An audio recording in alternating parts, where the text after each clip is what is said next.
Well, so I've decided to bite the bullet and make this episode, the first episode anyway. Yeah, I've been procrastinating for quite a while. It's like, oh, how to make it perfect, the sound is not nice, and stuff like that. But I think I should just jump in and yeah, and improve along the way. Anyway, welcome to the K word. My name is Kelvin and I'm from Singapore. So mainly this channel, I would like it to be my own personal journey, nutritional journey, and hopefully to provide some nutrition knowledge or an alternative or some different, and also maybe bring in people to talk about locals to talk about their own journey, maybe around perhaps around the region.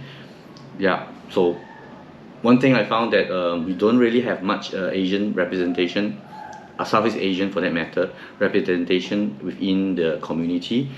I mean, they exist. They are probably in Facebook and stuff like that. But in terms of from YouTube and all that, there's not much. Perhaps there's some doctors, but you don't really have too much regular, ordinary citizens like you and me, right? So anyway, so hopefully I would like to give a more ordinary person perspective, like what issues we have. It's not always, the journey is not always like a bed of roses. You have ups and downs, and even now sometimes you have ups and downs. So it's not like, wow, you're energetic the whole day and so on and so forth, and I have full of energy and I can have no mental fog and blah blah blah blah. So I like to talk about some of the nuances of the diet and all that. So sorry, did I just say diet, right? So yeah, let me just start. Basically, I like to talk about my own nutrition journey and to carnivore diet. For those who don't know, please look up Mr. Google, Dr. Google, whatever, right? And Sean Baker and Anthony Shafee, Stick and Butter Gal, and so many others out there. So, and why I went from keto to carnivore, and why I probably would be sticking still to carnivore, and I'm still sticking to it for the last 6 to 7 years.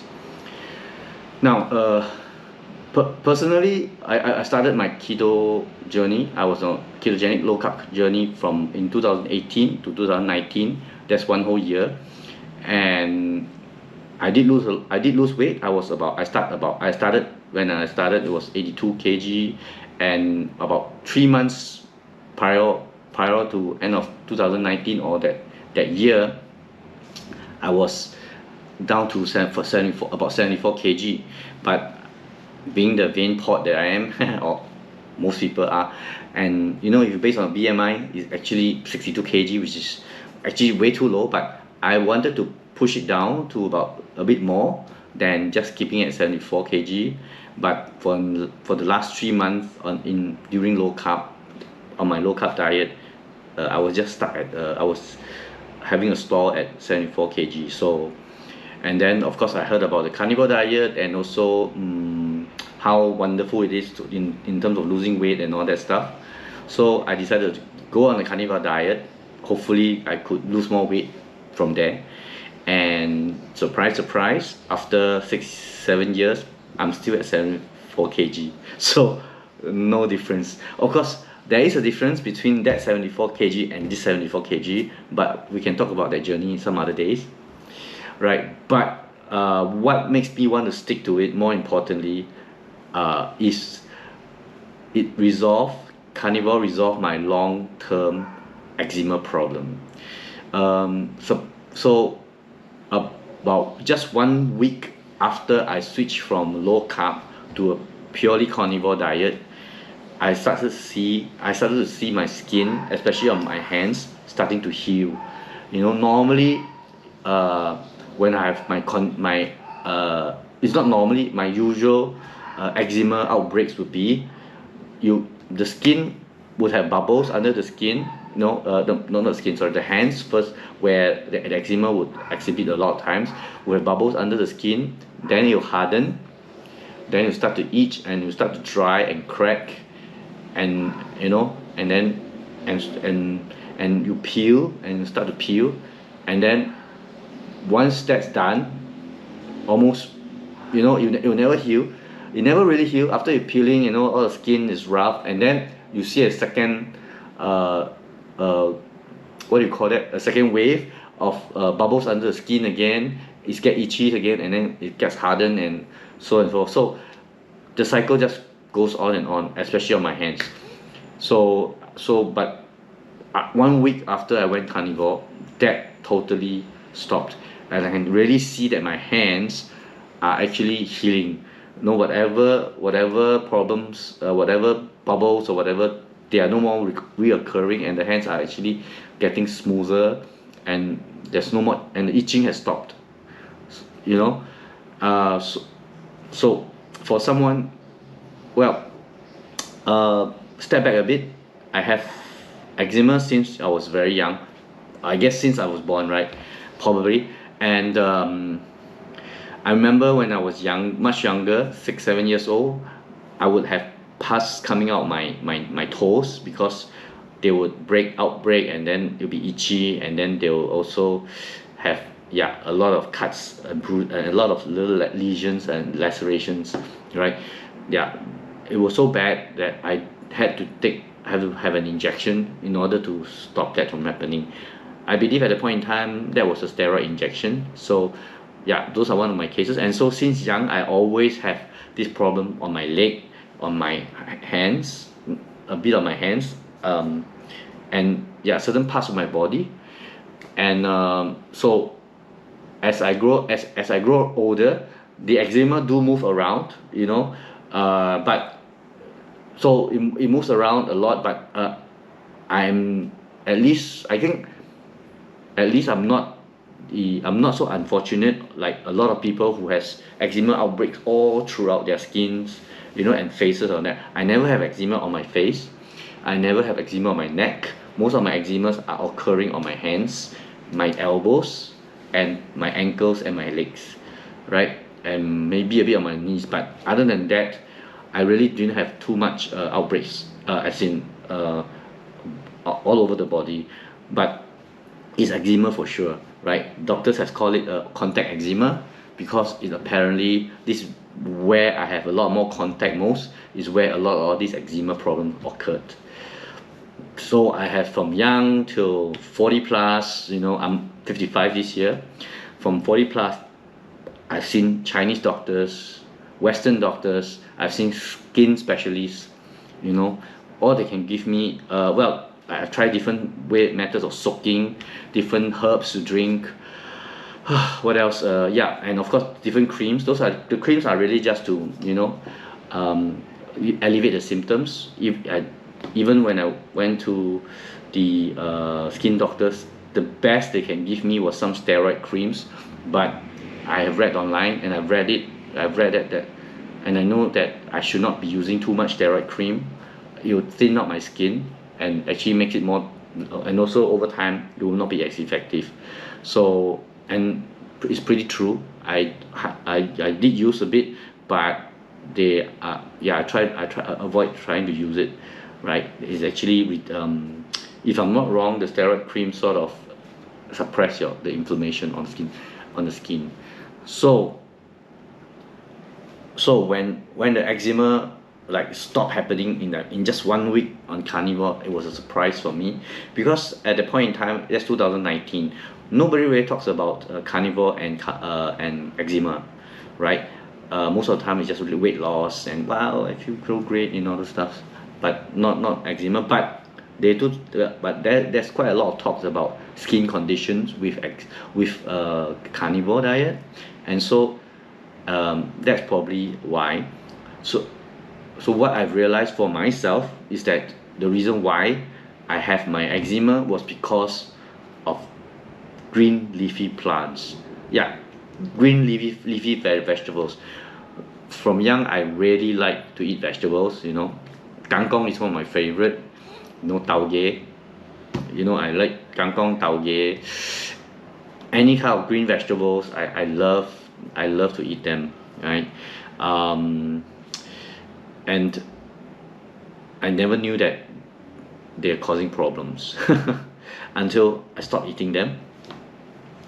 Yeah, so how do I know it's green leafy vegetables? That's because I've experimented after that and did some slight experiments, right? Because now, for somebody who has had eczema for a very long time, you will know that there's always this unconscious need to scratch some parts of the body because it's always itchy. So from young, my friends always get disgusted by me scratching my legs, my hands, you know, all the time, and peeling off the skin, all the dead skins. That's because first of all, it's itchy.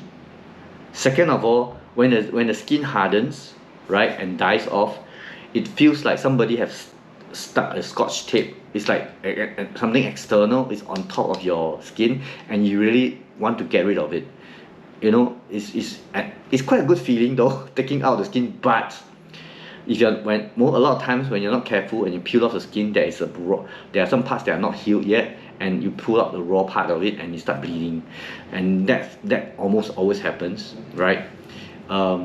As for my legs, especially my legs, when when the eczema happens, you see cracks between the toes, and those are very, very painful, right? And very, very painful, right? As for the hands, when I started working, there was a point in time I had to wear gloves and like moisturize almost every day to prevent just to make sure that my hands are not cracking up and bleeding all the time. It was that bad, right? I don't know, as I grow older, that didn't the eczema actually subsided, but they continue to peel and continue to grow and cause itchiness and all that. It's just that the area seems to have reduced, right? So that's one thing good, right? Yeah. So back to carnivore and eczema. So for somebody who has been scratching their hands and feet for like day in day out every day, day and night, I tell you, it's a relief, because within 1 week I realized I'm not scratching anything. I don't have any urge to scratch my leg, my feet, my hands, or peel anything. And so it was and that is really, really, really a very good, very comforting to know. Yeah, that's a relief, right? If you are unconsciously doing you have been unconsciously doing it for 40 over years, 50 years, and then suddenly one day you find that you're not doing it anymore, right? You don't have to do it anymore. It's really very a big relief, right, for somebody having eczema. So of course my eczema sort of still there. I don't know if you can see, you can still see this a bit of dry skin and hardening over here and some parts of my leg. That's because I haven't been so pure, you know. I mean, when you go overseas, I sometimes tend to eat a bit more stuff than I need to, and so I bear the consequences of it. But just having just a slight skin hardening, over here and my palms, it's actually acceptable for me, right? I know that if I went purely just meat and salt and whatever for 1 month or more, my hands are totally fine. It doesn't break out. At the moment there's some outbreaks because I've been eating out a bit more and eating a bit more vegetables than I need to. And it's not just vegetables, because over the years, 6-7 years, I've tested out. I've like beans. Some of the beans seems to cause me problems. So some nuts, like especially almonds, does cause me problem, especially those things made of almond flour, right? How do I know? Because many times when I eat those things, almost almost 1 day to 2 days later, I find myself having to scratch some parts of the body. Some parts of the body start to get itchy. The worst thing would be like my foot, you know, my foot, the bottom of my feet, you know, it's a very thick skin, right? And it's very, very itchy. So the only way to scratch it is using a ruler to scratch it. And so I watch for reactions like that, right? The last time also I had went for Mexican restaurant with my friend. I had more beans than black beans or something like that. I'm not too sure what's that. Yep, and the same thing happened. What else? There one point in time, yeah. So about 2-3 years after I gone carnivore and was pretty clean, I went berserk during Chinese New Year and started to eat a lot of yusen. That was like, I was invited to like 5 or 6 Chinese New Year celebration, and everyone has yusen, and I love yusang, right? And I ate all of them. I ate a lot of them up for about five times. And guess what? I had eczema outbreak throughout the 6 months. You know, it lasted till I think June, July or whatever. It was really bad. Okay, that was really a real outbreak, because previously I may have a little bit here, a little bit there.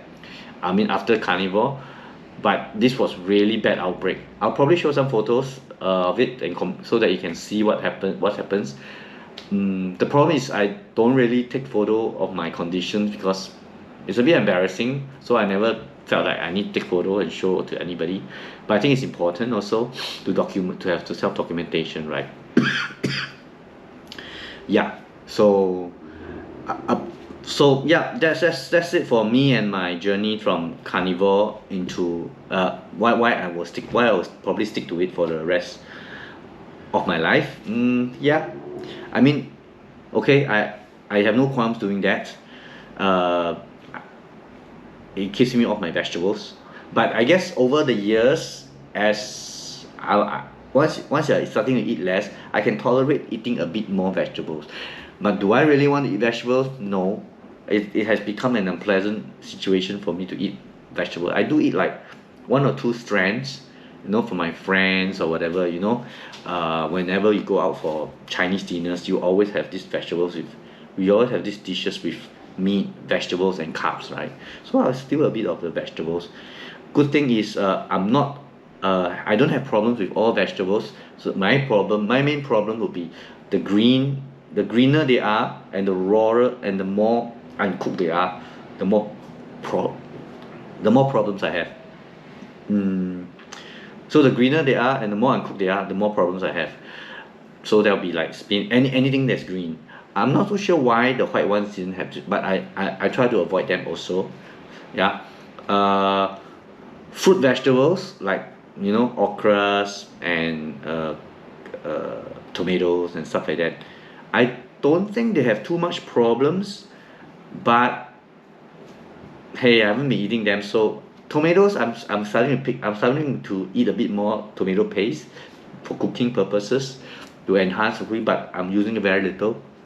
I'm also testing to make sure that yeah, that is one of the things I can tolerate or not, right? So certain things I can tolerate, I do continue to eat them, like but I don't eat a big quantity, or I don't eat them very often. Like garlic and onions, I do cook with them and do have garlic powder and garlic onion for flavoring, but I don't do it daily. I try not to do them daily also. Ginger, I do have ginger also to flavor some of the stuff that I make, right? Because at the end of the day, I guess in Asia here, ribeye every day can be a bit tough. I sometimes do get bored eating just ribeye, so I try to, and as you know, the staple here is mostly pork, chicken and fish. Beef is really an expensive hobby, right? But if you're not eating nothing but beef, salt and eggs, it's actually not as expensive as having to eat fish and chicken and pork and everything else, right? Fish is expensive, right? Probably as expensive as for the protein you're getting. Is very expensive. I mean, you want to compare the amount of protein and other nutrients you're getting from beef, fish, the local fish that we have is definitely more expensive. Yeah, pork has its own problems, right? But pork is okay. We can talk about all these things in other episodes, right? Yeah. So back to carnivore diet. Now, the other reason, okay, also the other reason is that, okay, not, well, it's not the other reasons, it's all about health. It's all about my health. For me, for past 6 7 years, I think I have been the healthiest of my own self. Yeah, before, yeah, from before, right? From before, I'll probably talk about a bit more about the good and bad and what I've come through over, what I've seen over the 6 7 years on carnivore. But I think for this episode, I really just like to talk about my own, how it has healed my eczema, right? And yeah, and why, and because it healed my eczema, and that's, and of course, among other things, right? Other than losing weight, I decided that yeah, it's something that I really can keep on and continue eating for the rest of my life unless something else change. So yeah, this is the first episode. I hope that the sound is good. It's not too glaring. I know there's some echoes from the GoPro. Yeah, and all right. Thank you for listening. I'm signing out.